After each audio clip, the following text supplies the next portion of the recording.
it's Christmas Eve, and as you can see, it is just pitch black in here. Power's out, but bubblers are running on the tanks, so I guess everything's good. Generators in the garage. Yeah, there's no real problems, no wind, no nothing, beautiful weather. Just standard XL. It does this like every month. So we are about 5-6 hours into a power outage. I just tried to fire my generator up and it won't fire up. I think the gas in it's too old. And of course it is about 11:30 on Christmas Eve. Yeehaw. So I'm not sure what we're gonna do. We're 5 to 6 hours into this. XL's website claims they're working on it. Ooh, what do you think that guy's eating back there? It's pretty cool. At least we're getting this really interesting look at the tank we never get. This is what it looks like after 6 hours of power outage. See, we got a little bubbler running back there. Doing good. It's been that long. We're still 74.5 degrees. I only run this about 76, 77 anyways. Let's go check the other tank. All right, and here's the 24. It does not have a bubbler in it. It seems fine visually. Now these guys can actually stand some pretty cool temperatures. Temp here you can see is 74.5 as well. Now this was up to 83 when it started, so this is losing temp a lot faster. And I don't got a working generator. Been out here pulling on this generator for, I don't know, 10 minutes or so. Swap the gas out. Real frustrating. I'm so close to having power to the tank. Well, it looks like XL's doing their best to get the power on. Most of the neighborhood has power. Oh, and we do these luminary things that are really cool. Our whole neighborhood, every Christmas, everybody lights up with luminaries. There's my house. There's my dumbass trying to fire up a generator that won't run. Yep, that's me. On the bright side, could be worse, right? We have an absolutely lovely Christmas Eve with all these luminaries and some friends to help get the power restored. So yeah, they have power right across the street. These two houses here do not. The rest of the block does not until you get down to the church. But we got luminaries lighting everything. We gotta look at the bright side. This is beautiful. It's a Christmas miracle. Power just came on. It's been on for almost 6 hours. And we just noticed Santa came while we were out. So Santa has been here and apparently he restored power. So it's a Christmas miracle. Thank you, Santa. So the big tank hit a low of 73.4. I kind of gave up on the generator. I'm glad I had multiple backups though. Temperature-wise, we did okay. Air bubbler ran the whole time. It'll definitely be getting a new battery again, but that was really great. 24-gallon nano, it's looking pretty good. And temperature is 74.3. So we'll see what that looks like in the morning. It's got a weird high-pitched sound to it now, which is worrying. I don't know. We'll figure out in the morning.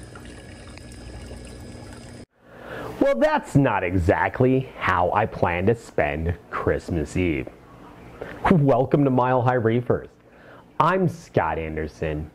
And what's the fallout? Well, pretty much not a lot. We've got a diatom bloom in the sand bed, and that's really the only thing I would directly attribute to the power outage. I've got a couple of corals that are closed up that may or may not have been affected by the power outage, but for the most part, everything came through pretty well. Let's take a minute and talk about the backups and how things went. First, the air bubblers functioned perfectly. Power went out, they kicked on. I run 2 on this tank, so I have a backup to the backup, which is important for me. But they kicked on, it worked, everything was fine, batteries have been replaced, and that was perfect. Problem is this happened in December. It was probably 15 degrees outside. It was super cold, so the house's temperature started to fall.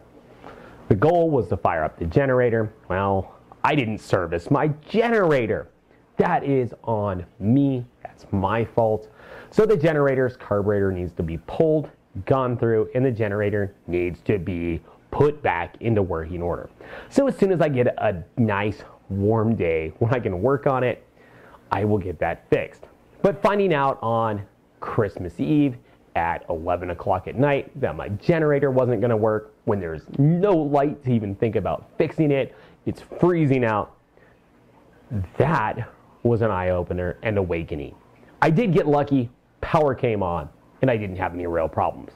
But had I had to pull the carburetor and clean it and fix it that night, it would have been a nightmare. But the 210 turned out fine. 24 gallon, I don't even have a bubbler on there, and it did fine. No real issues from it at all. Some of the dyno exploded again. Yeah, it's probably not even related to the power outage. But for the most part, 24 gallons looking really good. I don't even have a backup on it because, well, I've got one tank in there. Our inverts, like coral and shrimp and snails, they don't use that much oxygen. So really the 24 gallon, we've got one small tank. That's it. Not a big deal.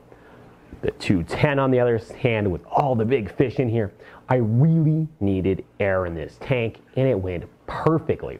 No problems whatsoever. So moving on from that, we're going to go do some work on the 210 gallon reef. You'll notice some changes.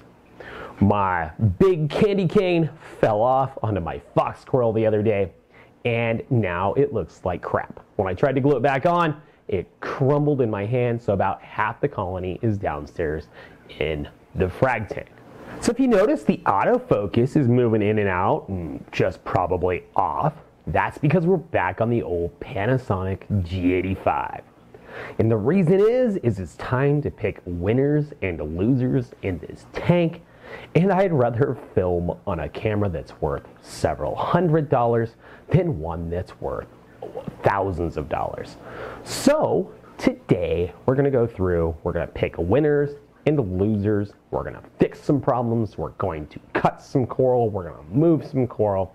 Should be a fun day. As far as losers go, we're going to pull the purple brain coral. This is one that fell off a few months ago, and I turned it the other way because it glued really well, but it's just, with everything that's grown above it, it's not getting the light. We'll see all the bleaching in the low light areas. It's because it's not getting the light it needs. I've got no good way to get the light to it at this point without buying more lights. So we're going to pull this guy, put it down in the frag tank, and get it happy. This bleached out brain coral used to be super green and gorgeous. It kept getting prettier and prettier until it bleached out. So we're going to pull it, put it in a better lighting spot, and hopefully it'll recover. Managing the growth of the Montes is one of the biggest challenges in this tank. So we've got Atlantis pink tip grown too far out to the glass, makes it hard to work underneath, also makes it hard to light the coral down below. So we're going to trim this edge off as best we can. It's also growing into the pectinia, which we'll trim back that way. And then we'll trim maybe a little bit of this second edge, but it looks pretty good. The other problem we're having is this red encrusting / plating stuff is just overgrowing everything. So we're going to try to cut it back from the spongoda, and then we're also going to cut it back from this big red cap.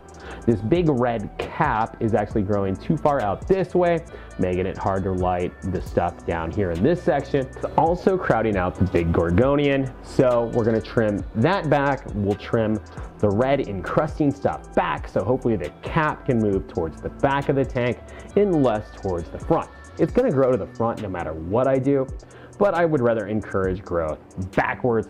That red encrusting stuff, it's cool, but it grows fast, and it just is a growth issue with that coral. Then we've also got some green pallies taking hold on this back wall.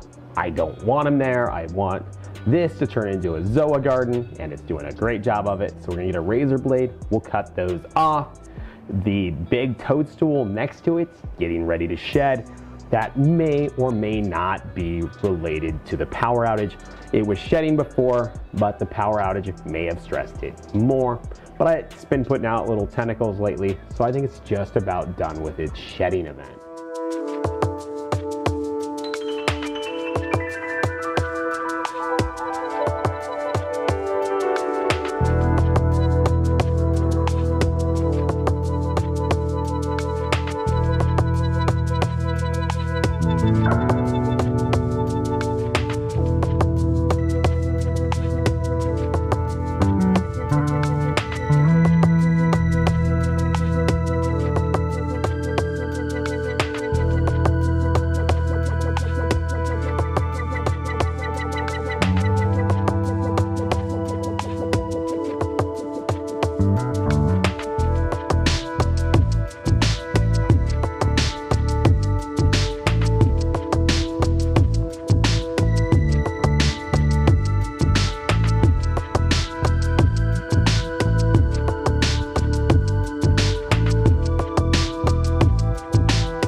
It's been an hour or two since I did the fragging, and it's done pretty well.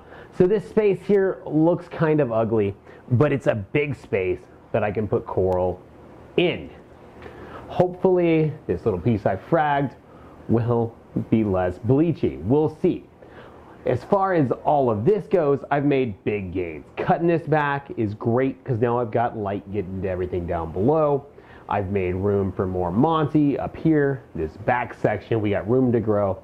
We're gonna get some higher value Monties in there. I mean, this stuff is great, but it takes up a lot of space. Opening this section up here means that the Hydnophora and the toadstool and the Setosa and the hammer will all get light so they can be happy, healthy. Then all my leptos and stuff like that will get plenty of light. This Monty back here, I've done my best to clear space. We're just trying to manage growth at this point. Whenever I feel like the tank is ready and I have space in the frag tank and everything is ready to go, this long tentacle needs to be cut. Last time I did that, I had major issues. There's no way to easily pull this out of the tank, so it's got to get done in the tank. So that's something I've got to worry about. And then the kaleidoscope, it's shadowing everything down below. It needs cut, and then the Monty behind it, that probably needs to go as well. So to see how this tank grows and develops, hit that subscribe button. And if you like this video and you like what I do, hit the like button. It's greatly appreciated. Thanks for watching, and I'll see you on the next one.